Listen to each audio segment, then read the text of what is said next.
प्रेग्नन्सीमध्ये खास करून third ट्रायमिस्टरमध्ये true labour pain कसे ओळखायचे, तर त्यासाठी एक नियम आहे 511.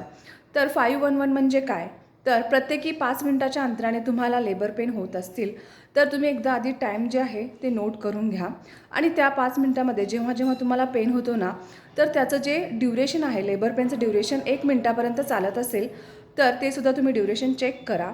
आणि हा जो पॅटर्न आहे तो 1 तासापर्यंत चालत असेल, म्हणजे 5 मिनिटामध्ये 1 मिनिटाचं जर तुमचं पेन ड्युरेशन असेल आणि हा सेम पॅटर्न 1 तासापर्यंत सेम सुरू असेल ना, तर तुम्हाला हे ट्रू लेबर पेन सुरू झाले आहे असं समजा.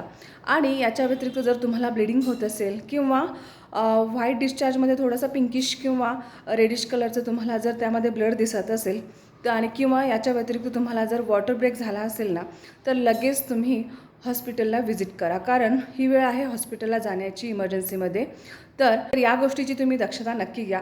तर 511 हा रूल तुम्ही नोट करून तुम्ही स्वतःही चेक करू शकता.